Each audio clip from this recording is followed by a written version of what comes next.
8 months after the pandemic, I think the world has seen significant change, but there's still a lot of continuity as well. Let me talk about the areas of change that are most obvious. I think we have a situation where those without formal structures of power or influence, as it may be, across the board, across the globe, are more vocal. They're more vocal about the realities of the times. And so therefore you find that a number of governments are facing significant challenges. In some contexts, as a mass, what do you call it, expression towards particular worldviews, challenging particular situations. The most obvious, of course, is Black Lives Matter, but across different countries, you have different versions of this going on. In more unfortunate places, you have the continuity of polarized societies where even though the inequalities that the COVID experience, the inequalities they have unleashed, reveal those structural biases, those structural differences in society. But you see a major contestation is the kind of thing that we're seeing in the United States, for that matter. I think in countries like United Kingdom, Brazil, it's revealed in particular ways. And interestingly, we have seen a situation where these more vocal voices across societies are raising questions about the capacity of those that have exercised formal leadership, political leadership. Those capacities are being called into question. Some leaders have been made, obviously, but some leaders have been somewhat broken by this, or at least they've been demystified, shall I say. So it's no longer, we're in a situation where the influence of a country, of a society, or its leadership is not necessarily about whether they're democratic or autocratic. It's not about the system of government. It's about the leadership infrastructure in that society. And where we have seen the poor management of the response to COVID, for example, there's a correlation between that and the leadership infrastructure. So the most populist leaders have not necessarily been the most effective, notwithstanding that they're democracies. And you have seen countries that do not necessarily subscribe to democratic orders being more effective at managing their leadership infrastructure. So we're in interesting times. And the negative side of that, though, is that where we have had a particular belief or view that if you have democratic participative systems are more effective, we're now seeing that called into question by citizens and people from societies that have always expressed doubts about the idea of a democratic order or democratic governance. So I think we're getting into a more destructive place. The world has changed fundamentally because that state-society relationship, that global perception of particular ideas or ideals, that is being threatened. It's not holding water at this point in time. I don't know if that will persist, but this is a challenge.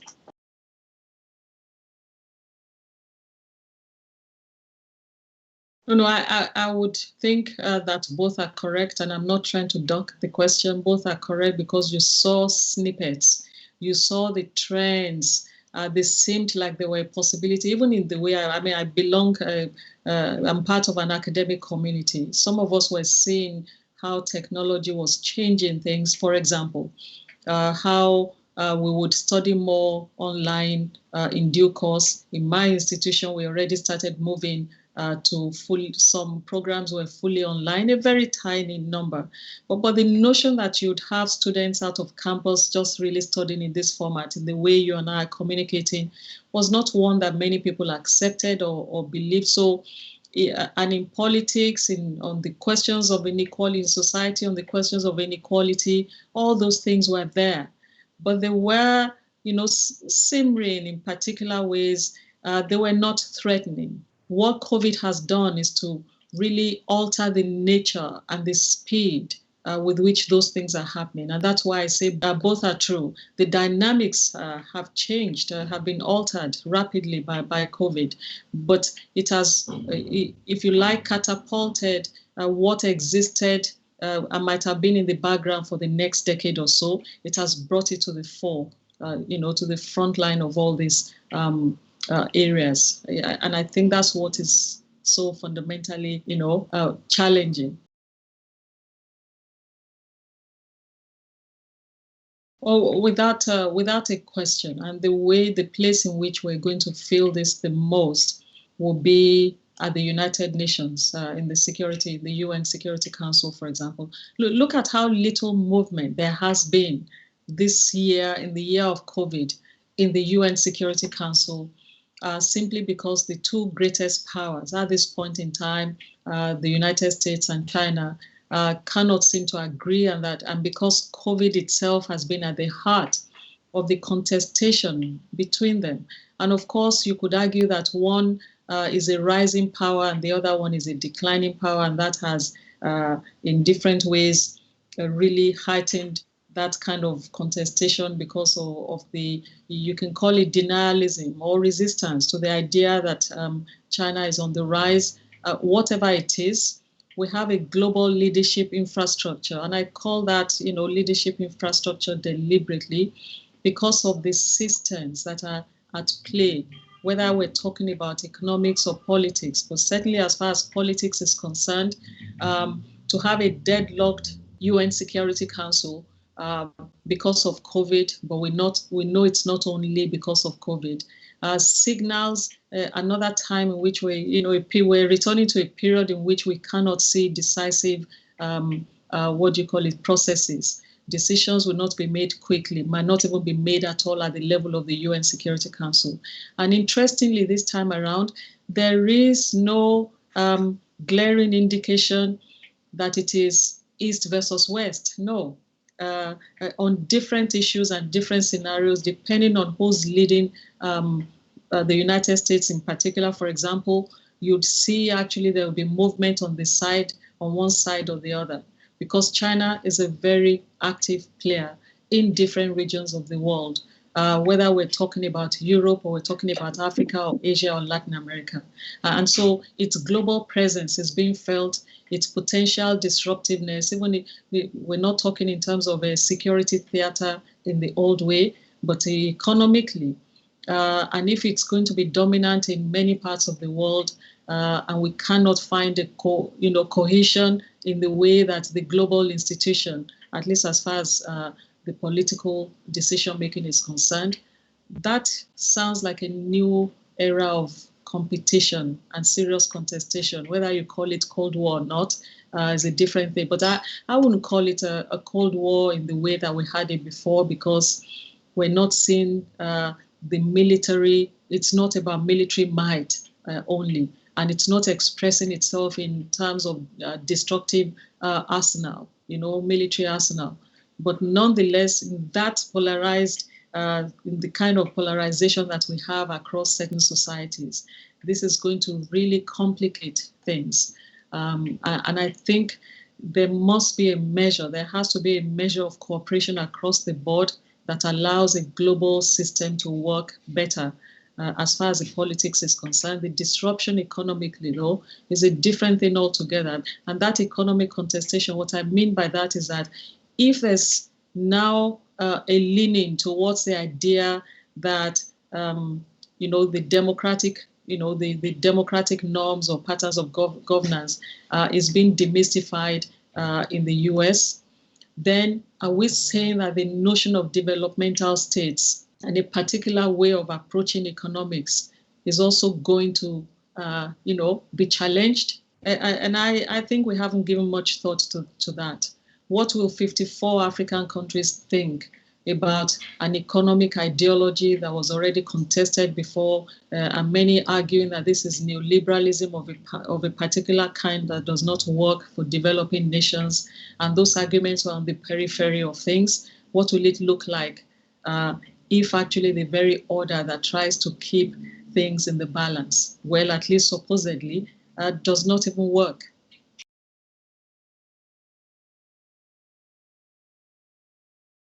Absolutely.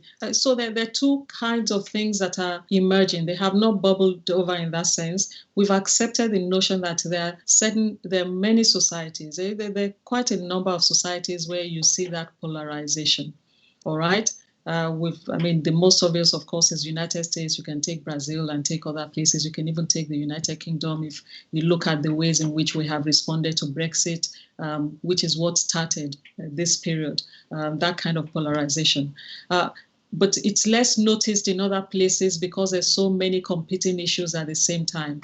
But in the countries where the voices of the masses are consistent about their new realities, about the kinds of inequalities that they have experienced as a result of COVID, you see that on the rise, and it creates a transnational pattern in which, and I can give examples, a transnational pattern in which Black peoples all over the world, for example, have opinions about the status, whether it started through the impact of COVID. That's an example. Previously, there was a notion of Pan-Africanism, and I have colleagues who can speak to this more eloquently, say in the School of Oriental and African Studies, for example, that seemed a global Pan-Africanism previously. But this time around, so you see, you have diaspora populations as well as those living on the continent who might share views across borders. This is only on one thing, on questions of inequalities and Blackness, regardless of where you're located. Its manifestations look the same, but you can pitch that against those who feel that somehow there's a need. It happens, it's within countries, it also can happen transnationally, and sometimes you can see that expressed in the form of class amongst countries, whether it's richer countries where people feel like that, or less wealthy countries. But you can pitch that in any case against the idea that, my goodness, there's a particular form of globalization that predicts success for people in particular ways. It doesn't matter where you are. This is a rubbish, this actually is a time waster, that you're thinking of inequalities in the way Black people are thinking about it. For some, so at the end of the day, you see races, genders, classes, all of those things intersecting in the kinds of polarization that we see. It's not as easy as it was before. And if it's allowed to rear its head without an organizing thought, without even an organizing ideology that is different from what we had, because it's no longer easy to think of liberalism versus so many other things, socialism. It's not as simple, because populations have, it's almost like we've taken the cloak off. We've taken the shine off, even if you like, some of the persistent and consistent and balancing ideas and ideologies. And the world really will be moving in a direction in which, because of technology and in spite of their leaders, you find ordinary people aligning around new, strong ideas that embody, and this is the case with very young people, that embody some kind of equal justice that has a global pattern to it, not just within a particular nation state. And that's something new.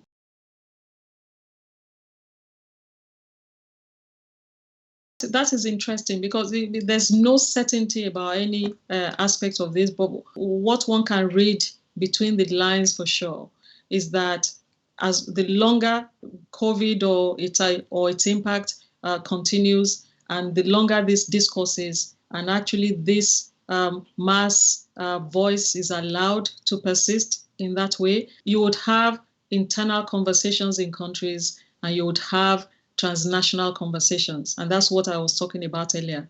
The ways the stability of those internal conversations so this far is that they've been managed in such a way that the leadership infrastructure in the country allows for persistence of a global order in which you can say there are liberal economies that act in a particular way, the developmental economies that act in a particular way. But once the tide of opinion already aligns transnationally against these logics, you're going to find leaders that are pressured. And it depends on what country in which they succeed. That's what you will find leaders that are pressured to rethink their economic and political ideologies in the direction of equality, or at least more sustainable ideas of inequality, not because they want to be socialists, no, not because they want to be communists, but because there are fairer ideas about that. Where might some of this come from? Imagine if 10 of the strongest, or at least when I say strong, I don't mean militarily strong because they're the population, because of large populations or potentially good, stable economies in Africa, have the populations looking critically at the inequalities they suffer and economic ideologies that have not worked for them. Let me be clear about it. I'm not an economist, but at least I think I understand it as a layperson, to understand that the argument that the more you have African economies that have natural resources, the more you ask them to just simply take those natural resources out of the country and take them abroad. In Europe, in North America, in the more developed countries, we rely on them for the raw materials, but they lack industry. They lack the kind of industry that allows them to provide employment for all these masses of unemployed people or underemployed people. And when we talk about industry, the only thing we see is mining, all of the things that allow those natural resources to go. But when it comes to manufacturing, less than 25%, less than 70%, less than 20% of those economies are really into those productive segments. So people are asking questions. Previously, the narratives were disconnected from each other. So you had pockets of middle class that understand this, and you can relegate them to the background and say, this are in the left of the society.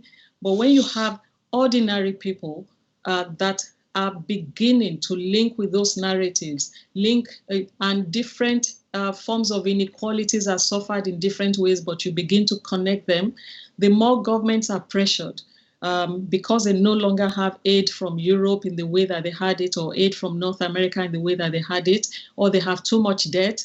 The citizens will put pressure on them to think differently about the ideologies governing their economies. That itself is going to be a radical shift. So if transnationally you have ordinary people, and when I say ordinary people, sometimes maybe I go so far. I can call myself an ordinary person. I'm not so ordinary because I'm still part of the middle class elite, whether in Africa or in another context. But when people like myself and others connect ideas, and ordinary people really get it, and it's on social media, it's everywhere, if the governments are not successful in providing some of the basics, and you have 10 out of 54 African countries who think like that, change will come. It will impact Europe. It will impact other places, because Africa is the one continent that is still in its rawest form, that the bulk of the countries are not too tied to the global economy, that if they want to change because of their people, they can still change. So how do you make that? How do you stabilize that?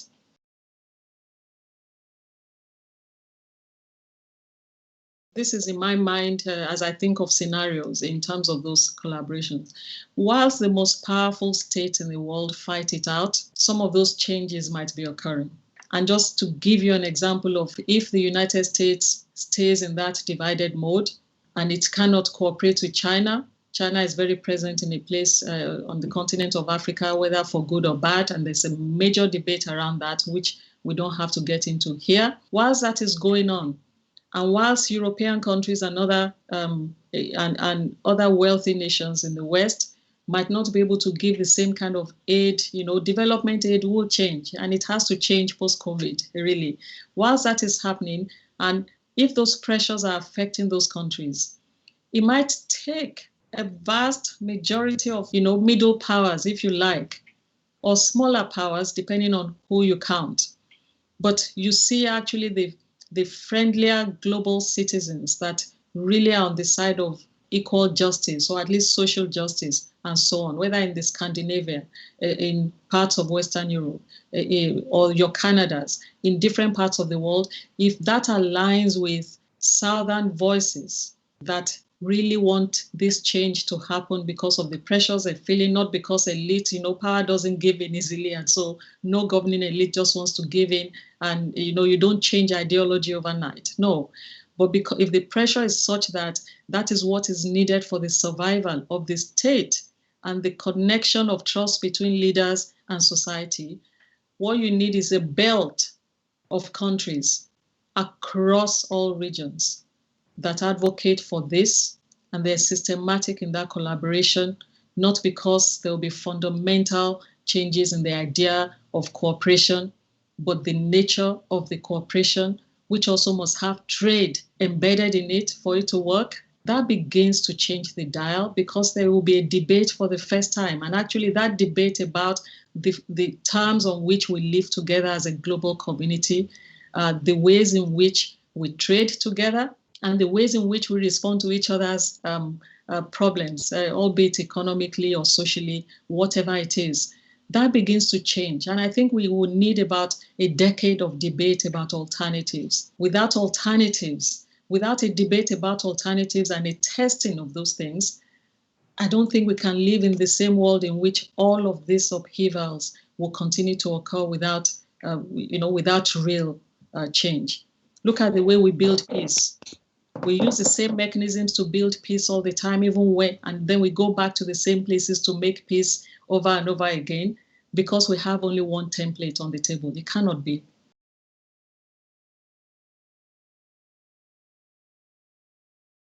In simple forms, why don't we start with COVID and the politics of vaccines, for example? We can begin to watch this place and see who gets these vaccines first, who pays for them, who's able to get it. Within every society, that is still a dialogue to be had. Across societies, what do so-called developing nations have to do to get, their people vaccinated, if it comes to it? This is the theater that is going to reveal those inequalities a lot across societies and within society. So the question of public health and how we manage it, it has created all sorts of innovations within the developing world, whose experience gets globalized. Even when some of these things work, they're not sexy enough to make it to the global stage. And we actually, there's not much, there's still a lot more research to be done in order to even know, with post-COVID, we will see how much happened in those countries, in every single country. At the moment, we are still reacting to many things, and knowledge needs to be generated for us to see that. But to express what I talked about around health, the response to vaccine is one area to test it. A second area in which to test it will be around the question of development aid. That might produce very interesting results. I don't see the UK. I think our Prime Minister here talked, he made a passing comment about, Africans, or in a sense, developing world, not thinking that there's a cash point, there's an ATM in the sky somewhere, which is going to be giving them money endlessly. And I agree with that, because I think that if developing countries are going to take their own destinies into their own hands, foreign aid is not the way through to find that permanent solution. We know that diaspora remittances, people like myself and you who send money back home to Africa, diaspora remittances dwarf foreign aid 7 times or more. And we begin to see the evidence is emerging every day. And so that development must change fundamentally. How it changes will say a lot. And that's an area where we can see immediate dynamics that we need to read. One other area where where we should read the trend, where we will see a clear picture of what is going on, is going to be in the way that conflict is managed. That is that's a theater, the theater of peace, which actually is more security than anything else. The management of conflict is going to be one where we're going to see layers of difference. Who's going to be contributing to peacekeeping, to military efforts? Will that change or not? I suspect it's going to change a lot. Are we going to see a move towards the building of peace, which means less investment in military type activities in the name of peace? That the jury is out on that. Why is the jury out on that? Is that the global power dynamics that control the theaters of conflict also organize themselves around strategic entry points. So you can see what's happening in the Horn of Africa. You can look at South China Sea. You can look at you can look at the Middle East and see how power aligns for particular interests. Sometimes it has those vested interests affect how peace is made or not. The difference this time around is that where you have the vast majority of the population aligned towards one form of peace. To say that peace itself is quite contested, but we know it when we see it. When it's aligned towards one form of peace, it might be difficult to change what will come. To conclude my thoughts on this, trade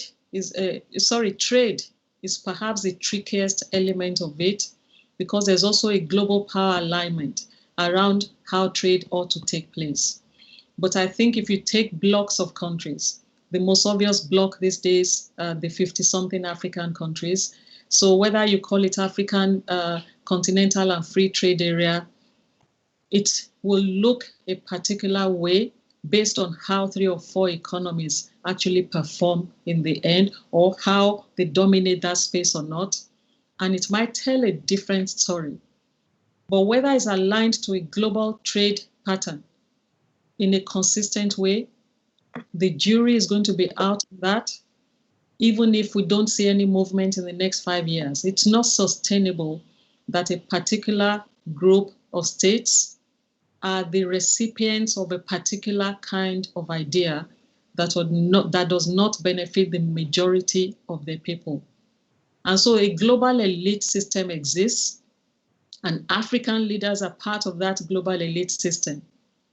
And when the citizens ask questions of them, not through the means of violence anymore, but through mass voices persistently, they're going to have to take action on behalf of the general population, not just on behalf of an elite interest in the name of the state.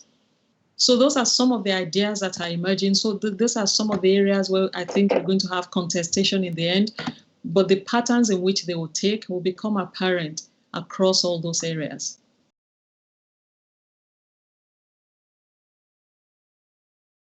Absolutely. I think there's scope for it. That's an area where I think we have some good global citizens too, in terms of states that are moving to do the right thing.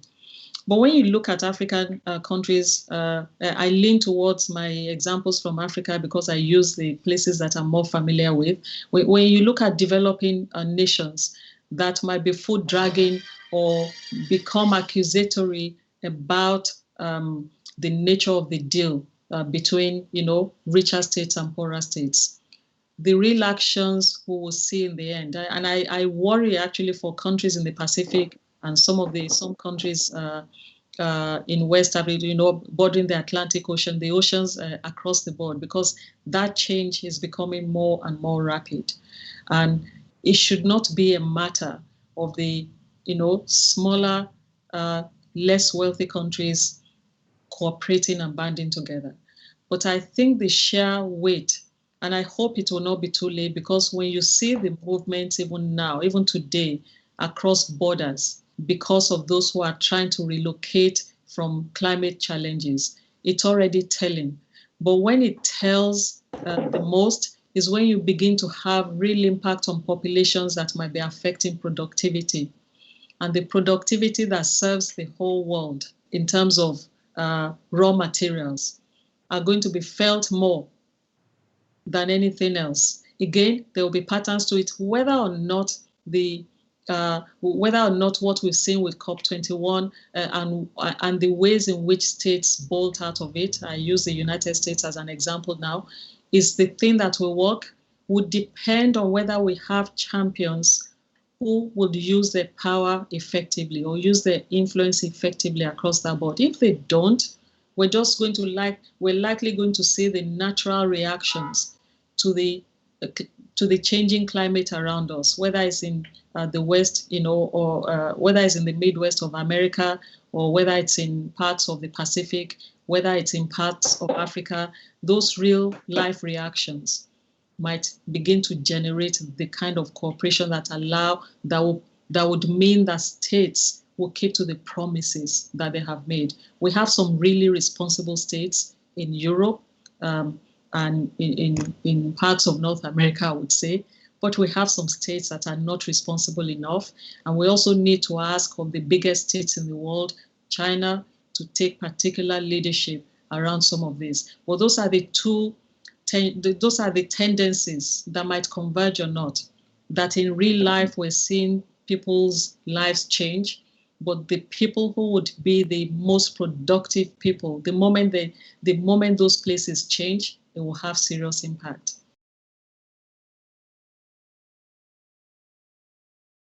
I don't even know that we have had converging voices on this sufficiently on the African continent amongst some of my colleagues. But here's what I think. The 4 years of the Trump administration, I think, already sent a message to many African countries that they cannot continue to rely on the consistent or the consistency of the United States around certain things. And actually, of all the most recent administrations, the demeaning of Africa has come out of the Trump administration the most, at least in terms of expression. Whether those expressions are about not even just the idea, the demonstration that there is no mutual respect, but number two, active engagement to really deal with US's own interests or the regime's own interests around questions of migration, for example, around questions of religious identity. All of those things have been magnified in particular ways. Now, interaction of the US with the continental body is a different thing, but actually that's part of regular politics. But the central message to Africa is that the US no longer has their back. When a Biden administration comes in, the biggest challenge that that administration faces is to be able to persuade Africans that America does not have the same agenda towards them. And actually, there are quite a few who think that there will be no real difference between a Trump administration and a Biden administration in terms of how America behaves on the continent. Now, in terms of how a leader behaves on the continent, Biden will be different in terms of not just the mannerism, in terms of at least exuding mutual respect and so on. But concretely, I think something has been slightly broken in the Africa-US relationship that would take some time, notwithstanding a Biden administration. And unfortunately, fortunately for Africa, the US is going to have a lot of work to do at home. And it's going to have to repair its own economy post-COVID. It's going to have to try to unify the population. And so there will be no time for Africa as such, apart from normal business of diplomacy, which will continue. But in terms of real impact, I think Africa's governing elite will wake up to the realization that the US is not likely to have Africa in its sight in any significant way for some time to come. And that's not bad news as far as I'm concerned. It will cause those leaders to think for themselves and to plan for themselves and try to engage the US and other parts of the world on equal terms. So Africa may become a mature citizen of the world as a continent now, in the coming years, I think.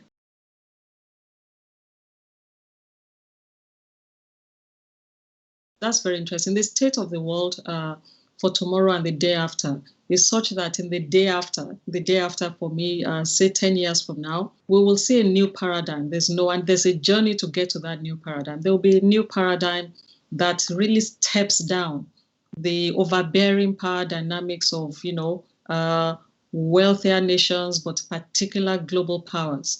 I think the world will see a consistent marching or matching and competition in that relationship between the US and China, and they will be preoccupied with it. Underneath all of that, there will be a new page being turned gradually. But today or tomorrow is not when we see it all. Tomorrow, which means the next year, is when we begin to see the playbook around the movement towards that new future. That new future is going to be a new generation. It's not just a new generation that is voting today. It is a new generation of decision makers tomorrow. In the less wealthy countries, because of the sheer pressure that comes from the growing population, and I didn't talk about demographics. Africa, for example, has an average age of 19.5.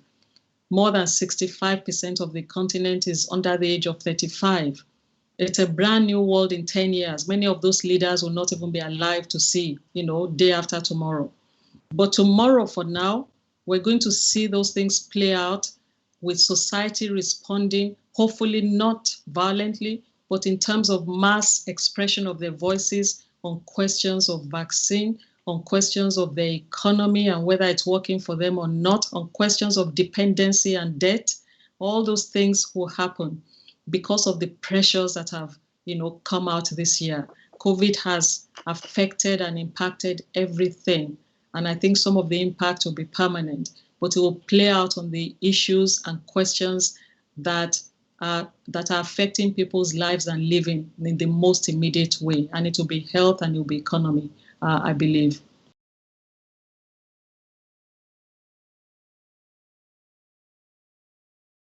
Yes, you could have put it better. I think we need to go through disruption. COVID by its own nature is very disruptive. It has been disruptive, and some leaders and countries and societies would take this as a moment of opportunity to welcome that disruption and rethink their relationships. Other countries will find it more difficult because there will be contestation. In many places, in any case, there was already polarization before this period. And so we have to see how those disruptions play out. But that is a natural moment of change, really, when we see those disruptions.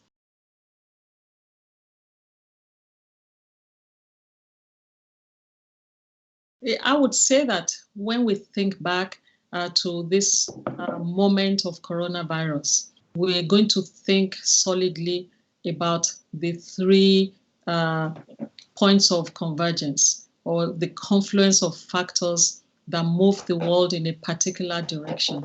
And those factors really health, or public health in the form of the virus itself, but certainly people, a new generation that came of age, the sheer population, transnational organizing amongst populations of the world across different states and societies, and the way that it shapes itself with technology in particular.